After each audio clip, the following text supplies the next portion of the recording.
Everyone wants to take their business, their skills, to the next level. Small and mid-sized business owners have exceptional insight into how to do this. They endure and thrive because they find ways to overcome the challenges that come their way, and they can teach us valuable lessons to apply to our own companies and lives. Stephen Nooner, founder and owner of Alkali, a company with a unique process that helps businesses more effectively buy and manage their insurance programs. And Bob Gibbons, builder of Riata Commercial Realty, a real estate advisor and tenant advocate, are two prominent Metroplex businessmen who, along with their weekly guests, will ask their and your probing questions, finding impactful solutions that will help you reach for the next level. Here are your hosts, Stephen Nooner and Bob Gibbons. Welcome to The Next Level, Conversations that Propel Business. This is your host, Bob Gibbons. And I'm your host, Stephen Nooner. And I'm excited to introduce our next leveler for today. Tom Hawes is with us. Tom is the Group Managing Chair of C12. C12 is the largest network of peer advisory groups for Christian CEOs, business owners, and executives. They serve businesses with 5 to 5,000 or more employees. Wow. And anywhere from $1 million to over $1 billion in revenue. If you want to learn more about Tom or C12, please visit c12collindenton.com. Say that 5 times fast. c12collindenton.com. No, I'll just do it once. Welcome. Well, I'm glad to be here. Thanks, Stephen and Bob, for having me. Well, we're glad you're here. So, Collin Denton, I guess that means you're focused on Collin and Denton counties. That's right. We have several other folks that focus on other areas of DFW, but Collin and Denton is where I'm at. I'm a quick study. He is, this guy, man, I mean, he is the Larry King of this radio show. Nothing gets past me, but we always like to start off the show with what we call wisdom of others. And this week we liked your quote from Jim Elliot, and you said, he said, "He is no fool who gives what he cannot keep to gain that which he cannot lose." What does that mean? Yeah, it's a powerful quote. Maybe some of your listeners will know about Jim Elliot. He was a missionary to Ecuador in the 50s, I think. And he went down with 4 other men to be a missionary to a tribe in Ecuador. Took a flight there and was killed, actually. But the story doesn't end there. On the flight or no? After he landed. After he landed, and he made contact with the tribe. And then was attacked by that tribe, Jim Elliot and the 4 men that were with him, and he was killed, which seems like a tragedy, and certainly is. But the story didn't end there.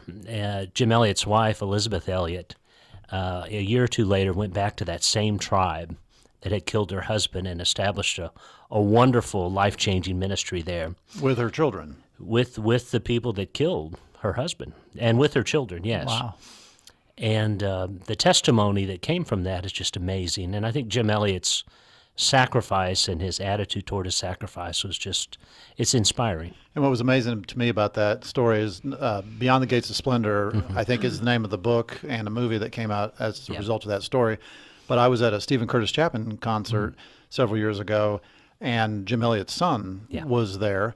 And one of those tribe members who had actually been involved in killing his father was at that concert too. And Stephen Curtis Chapman actually has a song about that, and has this guy at the end of the song, the native guy, doing something in his native language at the end of that song. So it's a very powerful story. It's a powerful story, and it just touches me to see someone dedicated to a higher calling. And Jim Elliot certainly was. And a lot of what we do in C12 is try to connect business owners to a higher calling, beyond the sort of the day-to-day grind of doing sales, making profits. We believe there's a higher calling, and so that's why the quote was so inspirational.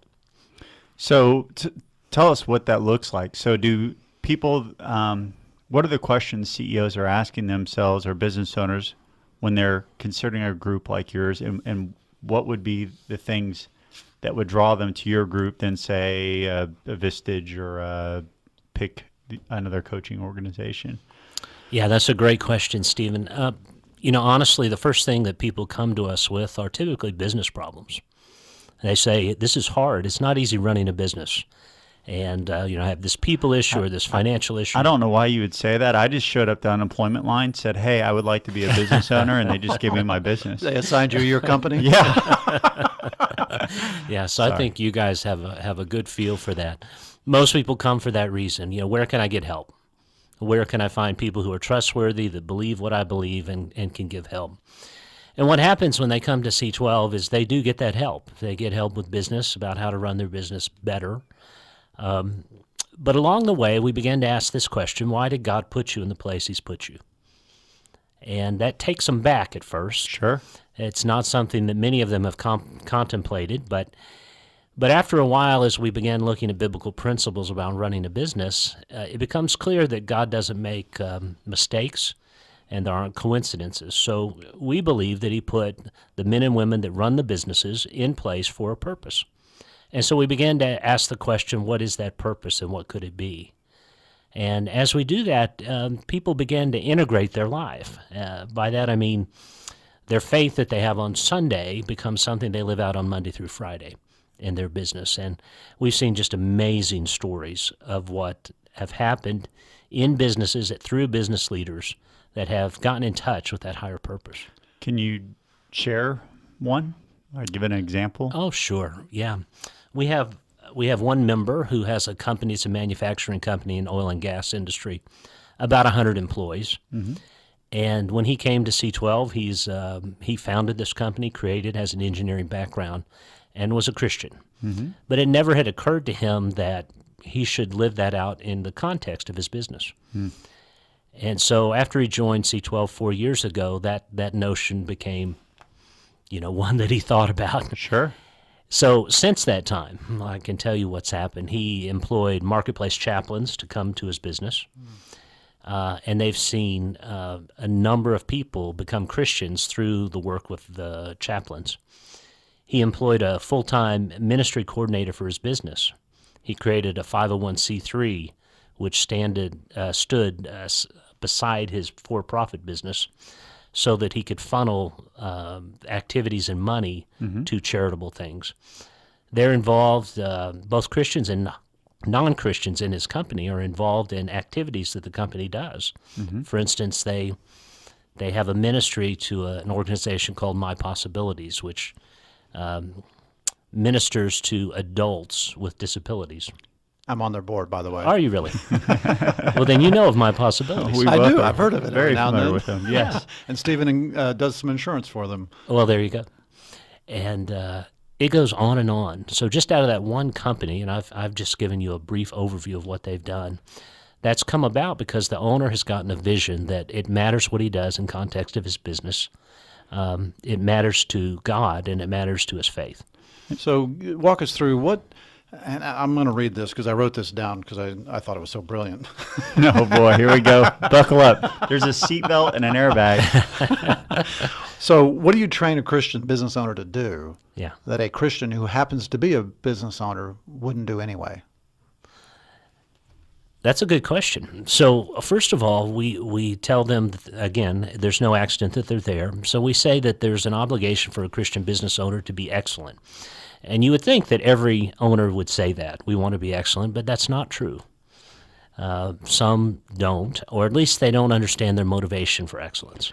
And we try to attach that motivation for excellence to worship and saying, it's an example you're setting of the faith and the God that you profess to believe in, how you operate your business. So whether they were excellent or not, we tie it to it being an act of worship. That's one thing.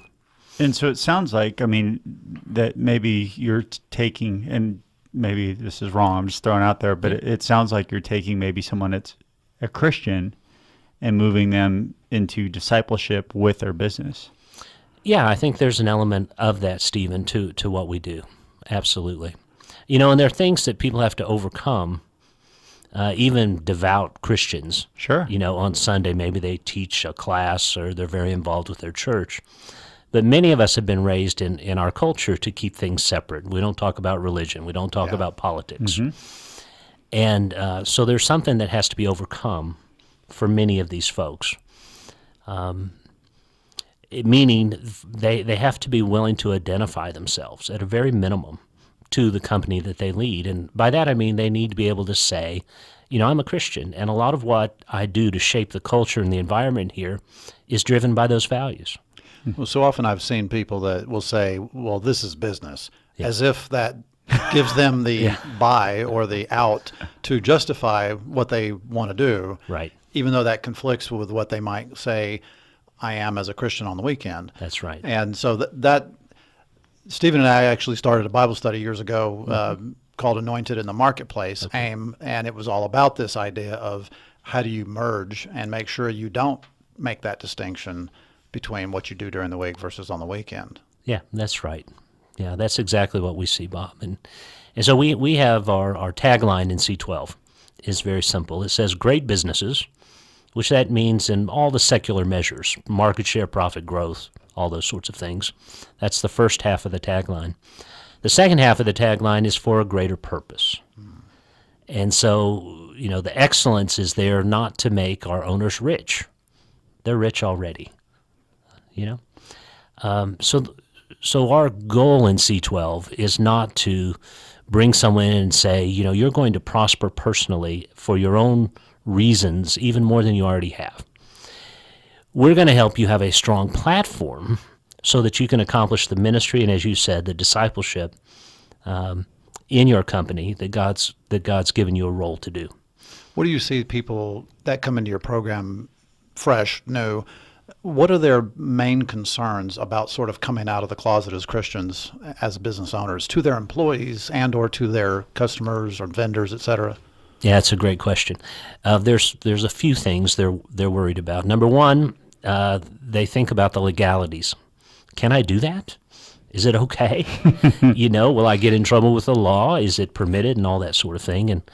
And we do work with the Alliance Defending Freedom and the Liberty Institute and other legal organizations to help them understand what their legal rights are. That's number one. Number two, they have a fear of offending non-Christian employees. And so we try to coach them around how to include non-Christians, because we're not advocating you hire only Christians, right? And number three, the issue is they're not exactly sure how to do it. Do I just sort of announce that I'm a Christian? Do I, give Bibles to everyone? Or what are the practical things that I do? And so a lot of our curriculum, we have 7 years worth of curriculum, is trying to give them tangible, practical ways to live out their faith in the marketplace. So to educate them, instruct them, and give them examples. So do you feel like, and I guess going a little bit deeper into that idea, do you find that they have concerns about their ability to continue conducting their business in the same way they've been doing if they then come out as Christians, and then all of a sudden people are going to say, well, a Christian wouldn't do it like you've been doing it? Yeah, I think there's always that issue. We actually think that's a positive. And so we think that when they are confronted by issues, whether it's by employees, vendors, suppliers, whatever, and they have to reflect against what the Bible teaches and what God leads them to do, that's a good thing. And so we try to help them with that, and part of our peer groups are to discuss those very issues. So the peer groups are saying, what do you do in this situation? What have you done? How do I unwind from what I've been doing and do it in a more God-honoring way? We're going to go to a break, but when we come back, is every business truly a ministry? And are there times where people have to eject? Stick around. And now, Confessions of a Recovering Landlord. This is Bob Gibbons with Riata Commercial Realty, and I am your recovering landlord.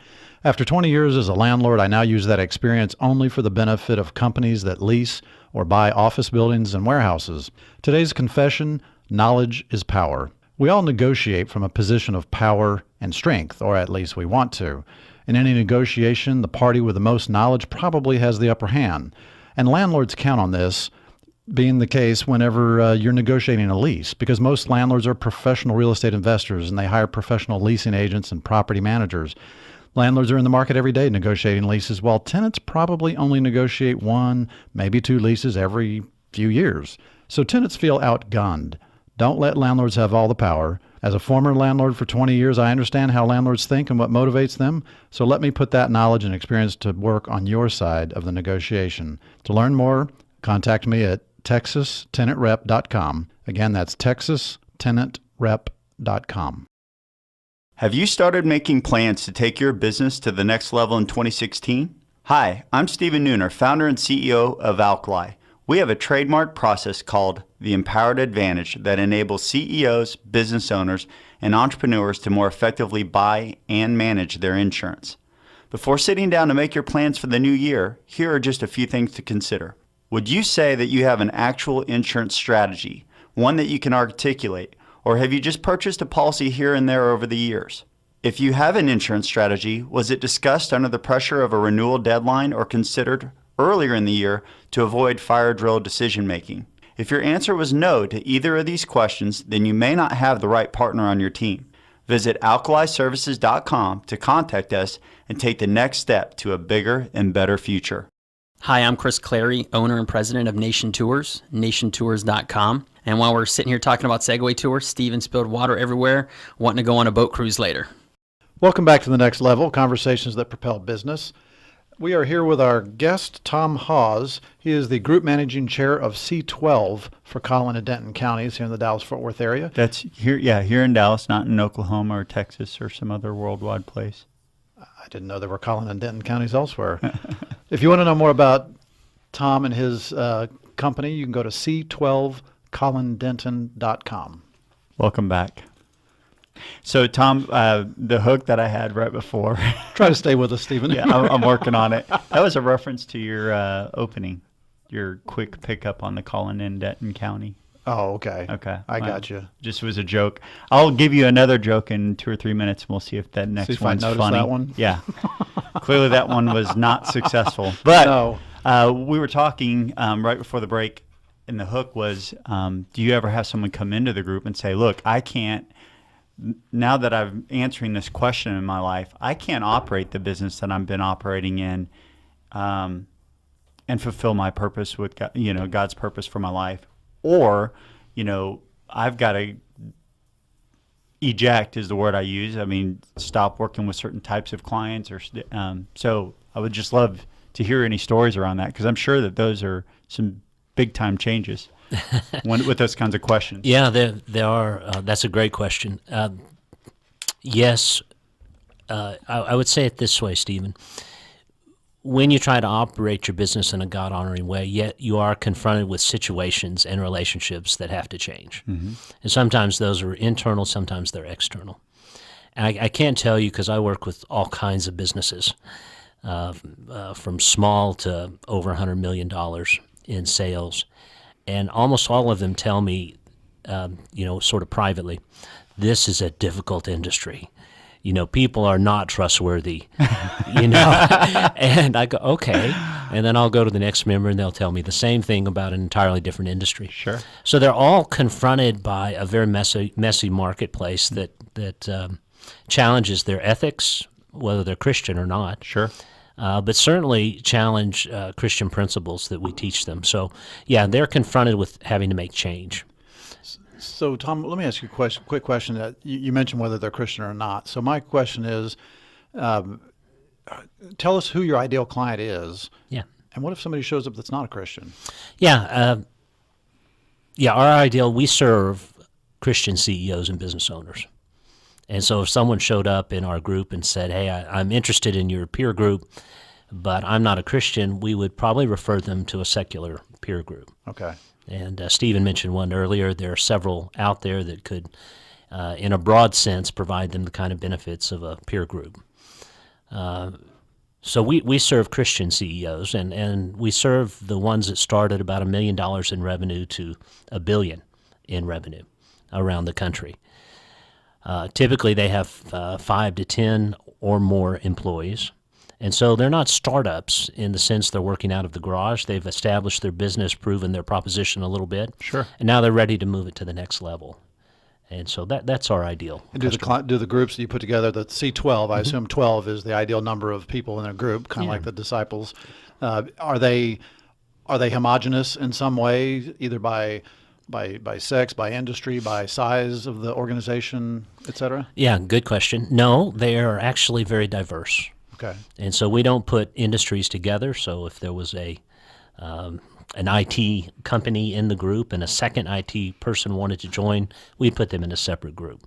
So we're trying to provide a safe place where someone won't have their competitor sitting next to them, so that they're free to talk. They are men and women.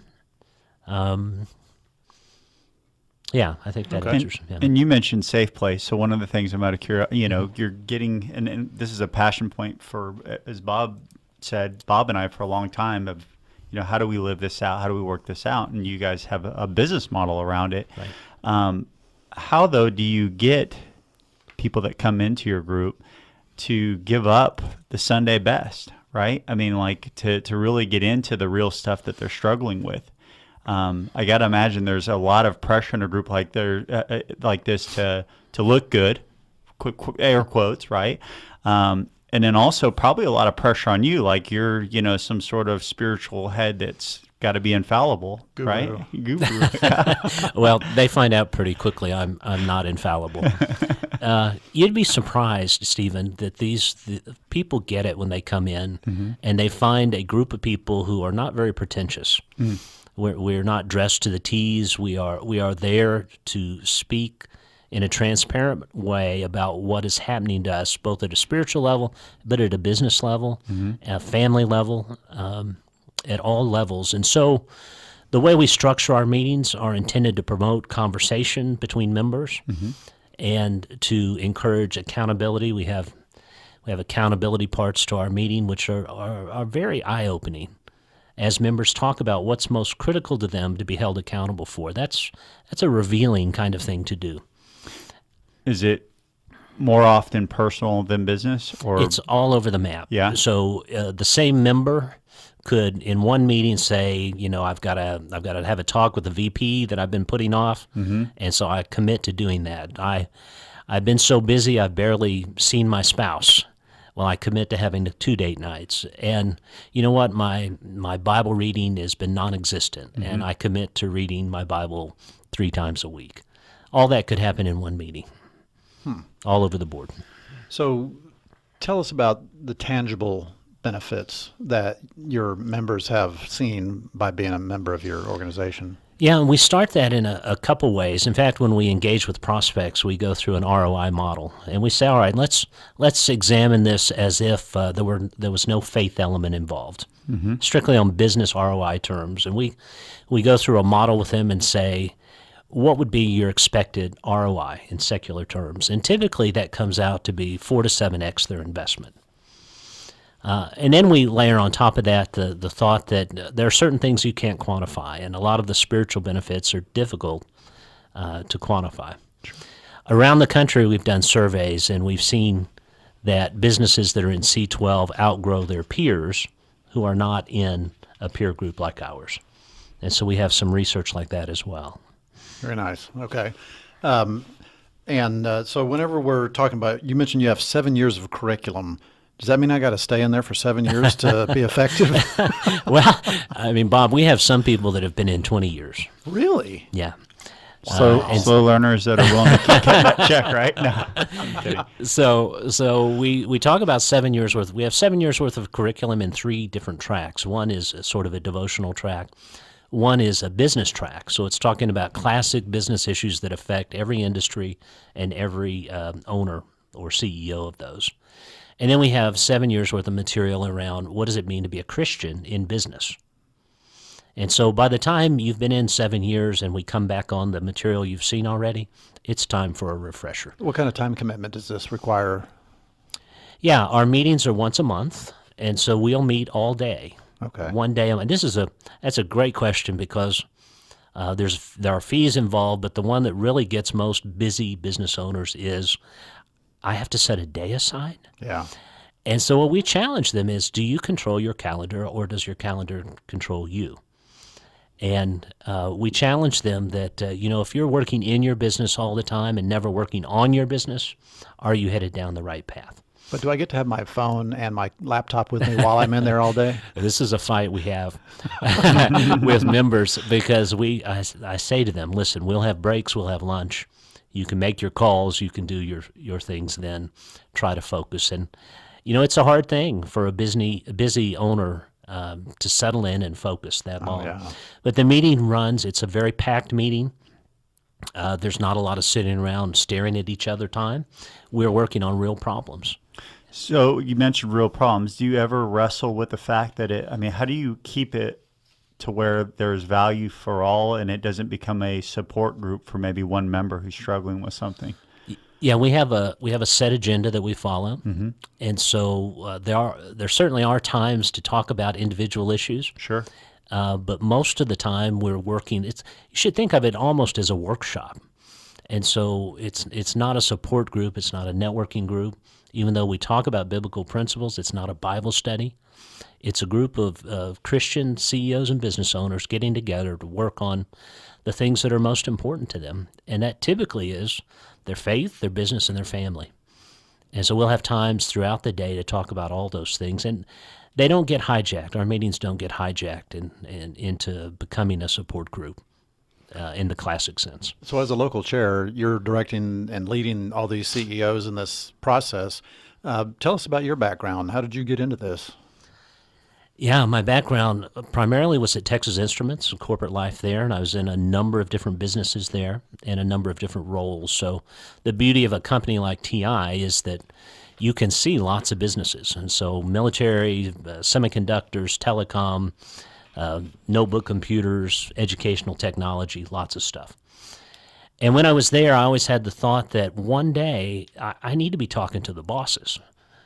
And I didn't really understand what that meant because I was not near the top of TI, right?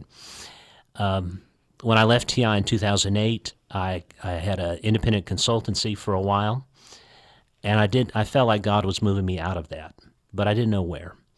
And then I came across C12, and I realized that he was calling me to this business as ministry function in C12, which really mated the things that I was good at and the calling I felt in my personal life. I was good at business. I was good at asking questions. I was good at and energized by being helpful to people that ran businesses. At the same time, I had gotten to the point in my life where I wanted to do something significant, not just to make money, but to affect lives. And so C12 was a perfect intersection there. And so now I get to play that out for other people, the members that we serve. It's a wonderful thing. So you kind of went through this transformation yourself to become a C12 chair. Yeah, exactly right, Stephen. That's exactly right. So a lot of what we, quote, teach, the chairs live. We live it first. Cooking. Yes, absolutely right. Well, thank you so much for having been our guest today. Thank you. It's been eye-opening and interesting. For our listeners, if you'd like to learn more about Tom and his business and to consider being a part of a C12 group, please go to c12collindenton.com. And if you want to know more about the show, please go to nextlevelshow.com. And for those of you, because this show will air, go check out the video and Facebook posts afterwards, because we're going to have Bob's Christmas gift from Stephen out there. Don't tell me it's going to be that stupid Karate Kid movie. We will find out. Oh, no. All right. See you next week. Have a great week. You have been listening to The Next Level, Conversations That Propel Business with Stephen Nooner and Bob Gibbons. Join us every Tuesday at 1:30 p.m. for more prolific conversations that will take your business to the next level.